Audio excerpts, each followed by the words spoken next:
Hello student, welcome to my channel. পিএসসির assistant master এবং assistant mistress related যে পরীক্ষা হবে, পিএসসি যে পরীক্ষাটা নেবে সে সম্পর্কে একটা ভিডিও করেছিলাম। সেই ভিডিওতে অনেক প্রশ্ন করছিলে তোমরা, অনেক প্রশ্নের উত্তর আমি দিতে পারিনি। তো সেই কারণে আমি একটা ভিডিও করছি। এখানে অনেক ধরনের জিজ্ঞাসাগুলো আমি এই ভিডিওর মাধ্যমে তোমাদেরকে বলবো, ঠিক আছে? যেমন ধরো, যে সমস্ত প্রশ্নগুলো তোমরা করেছিলে, ফর্ম ফিল আপ কবে স্টার্ট হচ্ছে বা নোটিফিকেশান কি চলে এসছে, কবে থেকে শুরু হবে, সিলেবাস কেমন হবে, সিলেবাসে কি কি পড়তে হবে, এবং এক্সামের জন্য এই টেট লাগবে না সি টেট লাগবে, এই সমস্ত বিষয় নিয়ে সমস্ত কিছু উত্তর আজকে এই ভিডিওতে বলবো, ঠিক আছে?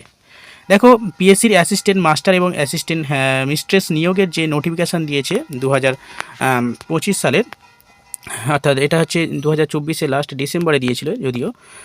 তো পরীক্ষাটা হবে 2025 সেপ্টেম্বর নাগাদ পরীক্ষাটা হবে। অ্যাসিস্ট্যান্ট মাস্টার এবং অ্যাসিস্ট্যান্ট মিস্ট্রেস নিয়োগের পরীক্ষাটা হবে সেপ্টেম্বর মাসে। তো এই সেপ্টেম্বর মাসে পরীক্ষা হবে, তো ফর্ম ফিল আপটা কি হয়ে গেছে? ফর্ম ফিল আপ তো হয়নি, অ্যাকচুয়ালি নোটিফিকেশান স্টার্ট, এখনও ফর্ম ফিল আপ শুরু হয়নি। কেন? কারণ এখনও ফুল নোটিফিকেশান আসেনি। দেখো, ফুল নোটিফিকেশান কবে আসবে? ফুল নোটিফিকেশান খুব তাড়াতাড়ি আসবে। খুব তাড়াতাড়ি বলতে ওবিসি যে মামলাটা রয়েছে, ওবিসি মামলা মিটে গেলে ফুল নোটিফিকেশান চলে আসবে। আশা করা যাক ফেব্রুয়ারি এবং মার্চের মধ্যে নোটিফিকেশান চলে আসবে। ফেব্রুয়ারি না হোক, মার্চের মধ্যে অবশ্যই নোটিফিকেশান চলে আসবে, ফুল নোটিফিকেশান। অর্থাৎ ফুল নোটিফিকেশান না আসলে কিন্তু ফর্ম ফিল আপ শুরু হবে না, ঠিক আছে? তাহলে ফর্ম ফিল আপ কবে শুরু হবে? ফর্ম ফিল আপ শুরু হবে কিন্তু যদি ফুল নোটিফিকেশান আসে। ফুল নোটিফিকেশান যদি ফেব্রুয়ারিতে আসে, তাহলে ফেব্রুয়ারিতে বলে দেওয়া হবে কবে ফর্ম ফিল আপ শুরু হবে। অর্থাৎ ওবিসি কেস এবং দুটো হচ্ছে, দুটোর ওপর এই ওবিসি কেস যতক্ষণ না মিটছে তাহলে কিন্তু ফুল নোটিফিকেশান আসবে না, ঠিক আছে? তো ওবিসি কেস ধরো ফেব্রুয়ারি এবং মার্চের মধ্যে যদি কেটে যায়, আশা করি কেটে যাবে, সমস্ত ধরনের নিয়োগ যেহেতু বন্ধ আছে, ফেব্রুয়ারি এবং মার্চের মধ্যে যদি ওবিসি কেস মিটে যায় তাহলে কিন্তু ফুল নোটিফিকেশান আসবে, এবং আসলেই তখন ফর্ম ফিল আপ শুরু হবে, ঠিক আছে? দেখো, নেক্সট প্রশ্ন হচ্ছে সিলেবাস কেমন, মানে সিলেবাস কি পরিবর্তন হবে? লাস্ট পরীক্ষা যেটা হয়েছিল 2015 নাগাদ, 15 সালে হয়েছিল, ঠিক আছে? মানে 16তে হয়েছিল পরীক্ষাটা, 2016 সালে পরীক্ষা হয়েছিল। নোটিফিকেশান 15-16 হবে।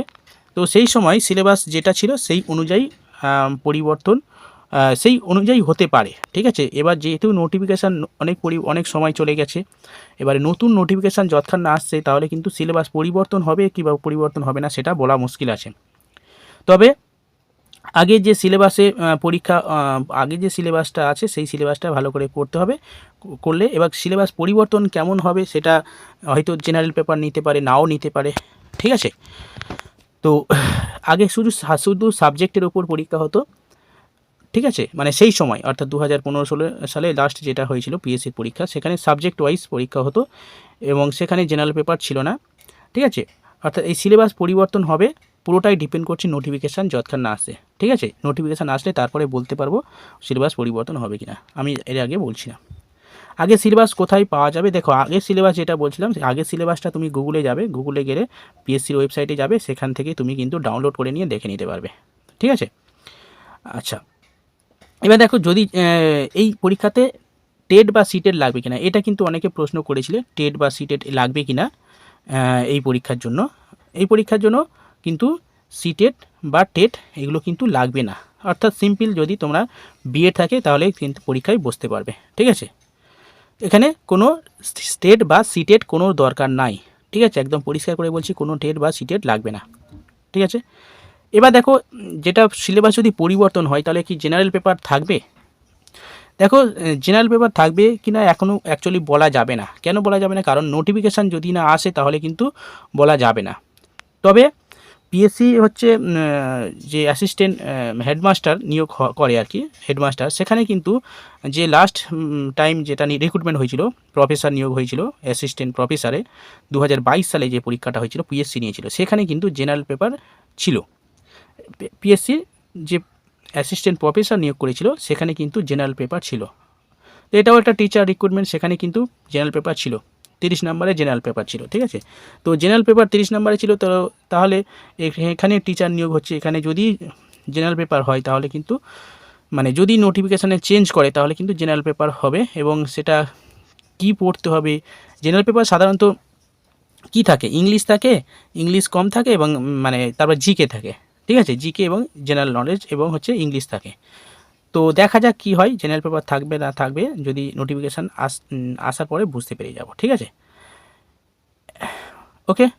এবার দেখো জেনারেল পেপারে সিলেবাসগুলো কোথায়, মানে জেনারেল পেপারে সিলেবাস কী ছিল। ঠিক আছে, জেনারেল পেপারের সিলেবাস যেটা বললাম, জেনারেল জিকে অর্থাৎ হিস্ট্রি, জিওগ্রাফি, পলিটি এবং হচ্ছে কারেন্ট অ্যাফেয়ার্স ইত্যাদি ইত্যাদি এবং ইংলিশ, এই সমস্ত বিষয়গুলো থাকে জেনারেল পেপারে ক্ষেত্রে। ঠিক আছে, চলো নেক্সট হচ্ছে নেগেটিভ মার্কিং থাকে। এখন নেগেটিভ মার্কিং অবশ্যই থাকে, পিএসসি যা পরীক্ষা নেয় সমস্ত পরীক্ষাতে নেগেটিভ মার্কিং থাকে। সুতরাং এটাও আগে অর্থাৎ লাস্ট যে পরীক্ষাটা হয়েছিল 2016 সালে, সেই পরীক্ষাতেও অবশ্যই নেগেটিভ মার্কিং ছিল, এখানেও কিন্তু নেগেটিভ মার্কিং থাকবে। এবারে 4টেতে ভুল হবে না 3টেতে 1 নাম্বার যাবে, আর 4টেতে 1 নাম্বার যাবে না 3টেতে 1 নাম্বার যাবে, সেটা ডিপেন্ড করবে কিসের ওপর, সেটা ডিপেন্ড করবে পুরোটাই হচ্ছে পিএসসি এখন হচ্ছে যে ট্রেনটা করেছে পিএসসি, 4টে ভুল গেলে অর্থাৎ প্রতি 4টে প্রশ্নের ভুল গেলে 1 নাম্বার কাটে। আগে ছিল 3টে ভুল গেলে 1 নাম্বার কাটতো। ঠিক আছে, এখন 4টে ভুল গেলে 1 নাম্বার কাটছে। সুতরাং অবশ্যই নেগেটিভ মার্কিং থাকে, সেইভাবে আমাদের প্রস্তুতি নিতে হবে। প্রস্তুতি কীভাবে নেব সেগুলো প্রত্যেকে ইন্ডিভিজুয়ালি ব্যাপার। ঠিক আছে, কোচিং সেন্টারে ভর্তি হতে পারো বা বিভিন্ন সেলফ স্টাডি করতে পারো ইটিসি। আচ্ছা, এবার দেখো পরীক্ষা কবে হবে।